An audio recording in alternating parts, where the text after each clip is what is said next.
Hey, what's up? Welcome to Fathering Our Future. I'm Anthony Vandegrift, and I am not the perfect dad, but every day, just like you, I am trying to be better. We are focusing in on the holiday season again this week, and I want to talk about something that we all need to know. We all need to remember. We have to have this realization, because otherwise, it's easy to feel down in the dumps if you don't actually understand this. And I want you to know that all the gifts and stuff are great. They're wonderful. The experiences are just phenomenal. I'm glad you've made all these plans, and I'm glad you spent way too much money for your children. But what I want you to know, what I need you to know, is that the greatest gift that they have is you. I just want to take a moment and say thank you. Thank you for listening to Fathering Our Future. I appreciate it personally, but I also love the fact that you care about being the dad your children need you to be, and so you tune into the podcast. But while I have you, I want to ask you something. I would like you to consider becoming a monthly supporter of Fathering Our Future. And it doesn't have to be a lot. Maybe it's just $5 a month. For you, that's a cup of coffee. But for another dad, that's a resource, a benefit, or a blessing. So ask yourself if you're able to do that, and then respond. Again, it can be as small as $5 a month. It doesn't have to be a lot. But I'm done. I'm not going to push the envelope. There's a link at the bottom of the description. You can click that and you can go to the support page, and then you can make your contribution there. Again, thank you. I'm super excited to let you know about my most recent project, a devotional for dads called Following Our Father. As Christian dads, we have no better example than our Father in heaven on how to be a dad. As a father reading the scriptures, I cannot help but see how he truly is our Father. So in this devotional, I go through 30 qualities and attributes of God. You can take it one day at a time and knock it out in a month, or you can take the time that you need to absorb who our Father is so that you can be the dad that you're called to be and be the dad that your children need you to be. This is available to you. You can check the description to find the link to get your copy. You can even get a copy for someone else. But this is a resource for you that will bless you. It will impact you as a father, and it will impact your home. So get your copy of Following Our Father. Get it today. I want you to take a moment and just go look at Proverbs 17, verse 6. In the NIV, it reads like this: Children's children are a crown to the aged, and parents are the pride of their children. I want to just take a moment and let you know that your kids are going to love all the gifts, and they're going to love the experiences. But what makes all those things special is you. Kids love the gifts. But what makes those toys and those presents so wonderful is not because they get to play by themselves. It's because you are going to be a part of the process. Let me tell you a little story from a movie. I think it's probably the greatest animated film ever made, in my opinion. I love it. I think it's great. It's Kung Fu Panda. Jack Black nails it as Po. It's so good. I used to watch it all the time. I was probably in high school. I might have even been in my 20s, early 20s at this point. I still just enjoy watching the movie with the kids. My sister and I used to always steal one of the lines from the very beginning where he's dreaming and he's in this little restaurant and he's trying to eat his dumplings, and this big warrior walks up to him and says, "I see you like to chew. How would you like to chew?" On my fist. Me and my sister used to walk up to each other no matter what the occasion was.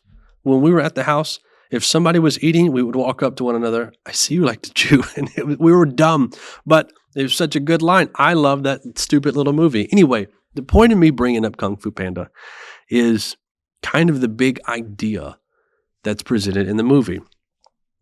He is chosen to be the dragon warrior, and he has to train, and he has to, in a sense, qualify himself to be worthy to receive the dragon scroll so that he can read from it and then get the secrets to limitless power.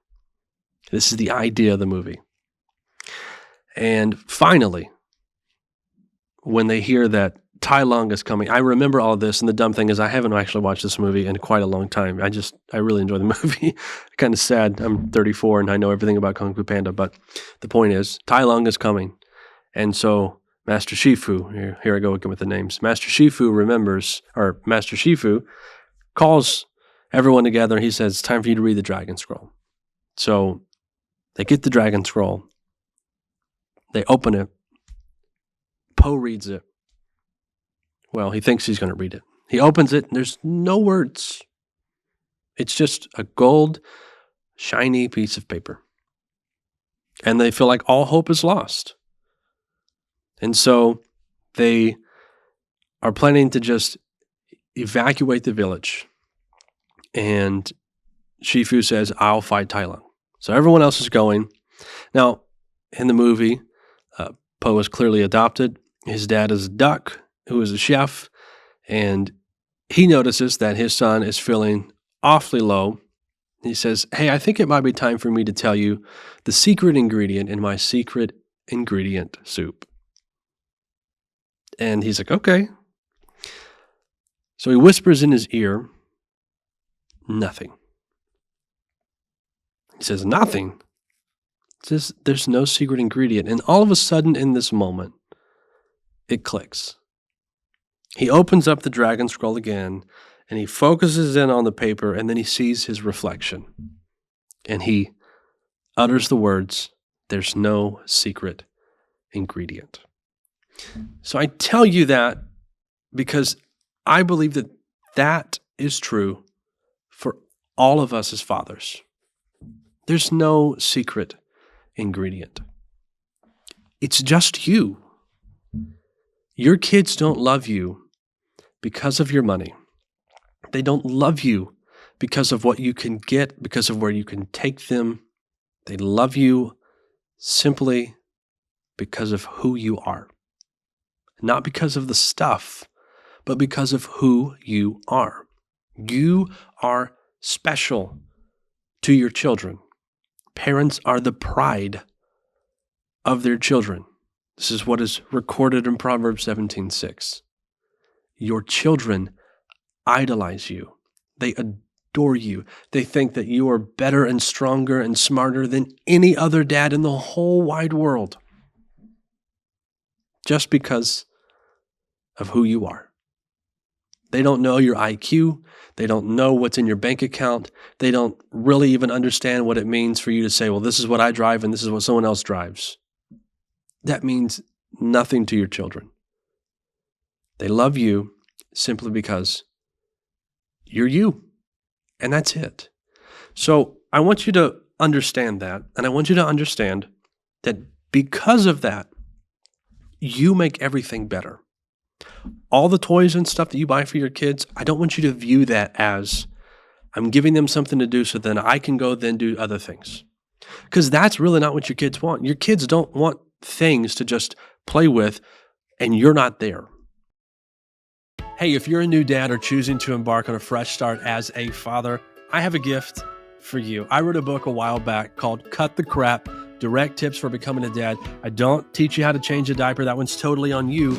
But I do talk about 5 elements that you need to focus on as a dad if you want to be the dad your children need you to be. And this is completely free. It is yours. There's no strings attached. The only thing that I'd like you to consider is if the book brings value to you as a father, make a contribution by going to fatheringourfuture.com/support. But you don't have to. Again, it is a free gift from me to you. The link is in the description after the end of the episode. Click it, get your copy, and I pray that it helps you.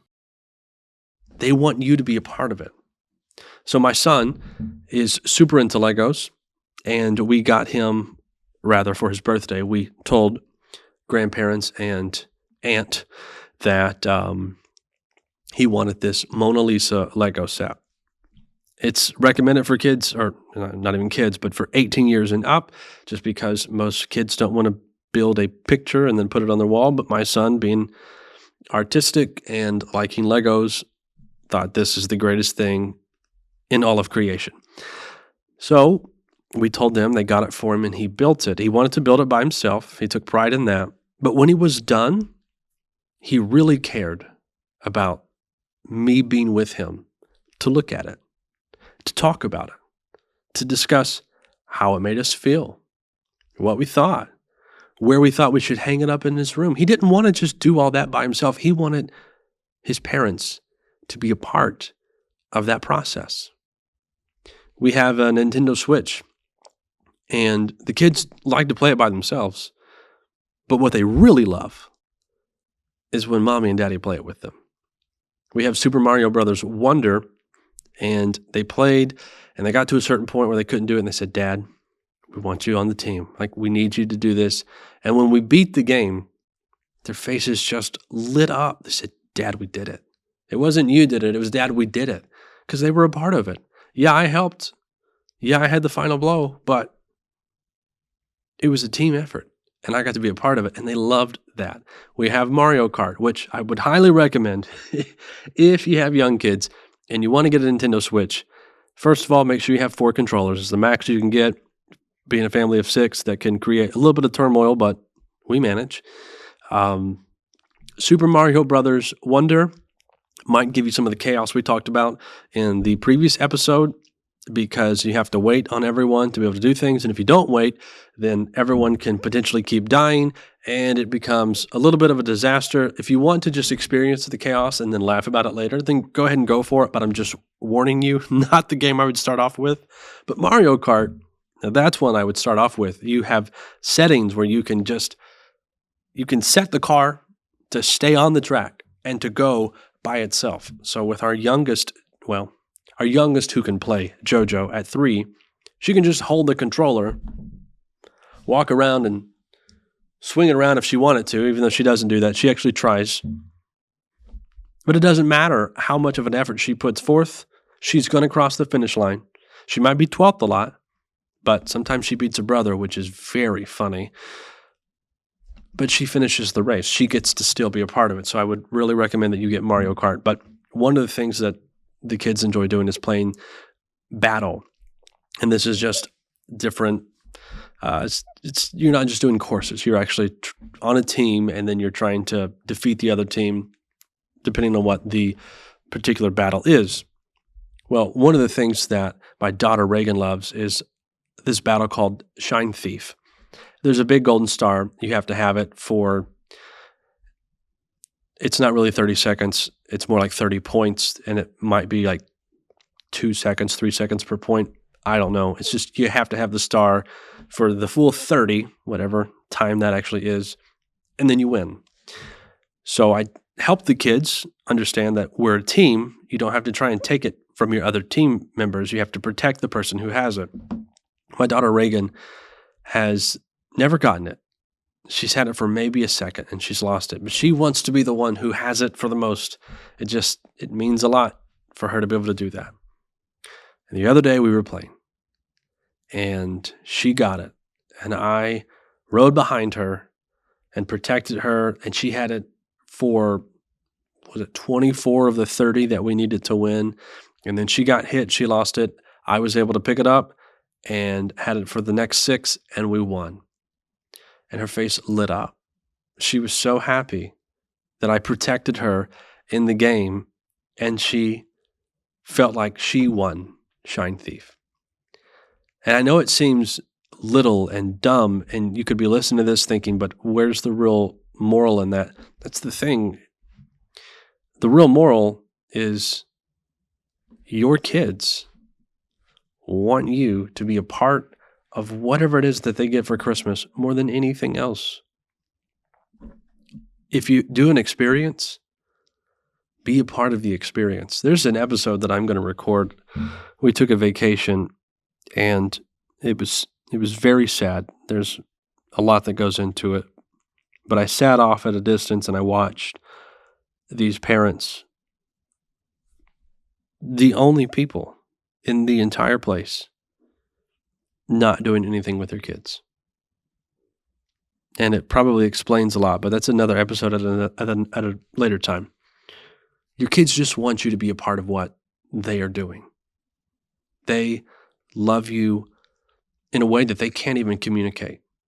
When a kid says, I love you this big, it's because they don't know how else to say how much they actually love you. They don't have the words. They just have their little arms that they get to throw out and say, this is how much I love you. So all I want you to take away is your kids want you more than anything else. They're really going to like the toys and still get that stuff. Still do the experiences. But please don't make the mistake of saying, well, they have this now, they don't need me. You enhance everything in their life. You make everything better. You are the greatest thing in the eyes of your children. Remember that. Know that you might feel like garbage at points in your life, but in their eyes, you are always a treasure. Keep that in mind this holiday season and do your best to be with them and to participate in games with them, on the trips with them, play with toys with them, because you make it all better. Let's pray. Jesus, we thank you for your goodness. We thank you for the opportunity to be dads, to have children that enhance our life, but who also look at us and see us as the greatest things that you have ever made. God, help us to remember that. Help us to, in a way, see ourselves in the way that our children see us. Help us to understand how much we actually mean to our children. And with that understanding, God, give us the ability to step away from all the other things that maybe we're too focused on and to just go and be with our children. Help us understand that that's the most important thing that we can do, is to just be with them, to participate in life with them, to play little games and play with little toys with them, to go on trips and just be intentional about being with them. God, help us to remember what we mean to our children and help us to be the dads that they need, the dads that they desire to have this holiday season. In Jesus' name, amen. Well, I really hope that you'll take that advice. It's a beautiful thing for me to be able to witness just how much my kids want me to play little games with them. They always come up. It doesn't matter what it is. Happens all throughout the year. Happens a lot at Christmas because they're off of school, they're home more, and I'm there. And so they want me to be a part of everything that they do. It's kind of humbling to think that me and all my mistakes, that I can mean that much to someone else, that much to these little, beautiful, perfect, sometimes chaotic gifts. Remember that, because how it is in my home, it's how it is in yours too. You might not feel that way, but I promise you, you're the pride of your children. So remember that. If you need me at any point, reach out to me, fatheringourfuture@gmail.com, and I will help you. Don't ever forget, you're a difference maker. You're a dynasty builder. You are a dad. Be all in. Stay committed. The journey ahead is absolutely amazing, and you're not alone. I'm here with you. Thank you so much for being with me. This is Fathering Our Future. I'm Anthony Vandegrift, and I hope you'll join me next time.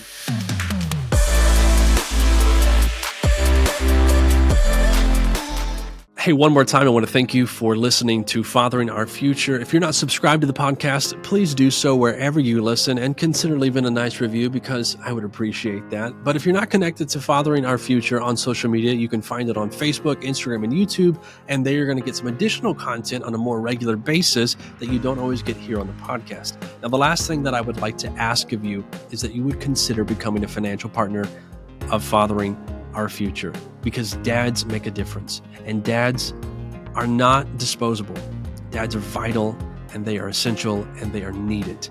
And the impact that dads make doesn't just reside in the home, but it has a ripple effect that goes to churches and communities and culture. And I'm inviting you to be a part of equipping and empowering and educating dads to be the dad that God has called them to be and that their children need them to be. You can become a financial partner with Fathering Our Future. It can be a one-time contribution, a monthly commitment, but by doing that, you play a direct role in impacting dads. You can check the link in the description below. You can pray about it. You can get on board. And I thank you in advance for becoming a part of Fathering Our Future in a special and a dynamic way. God bless you.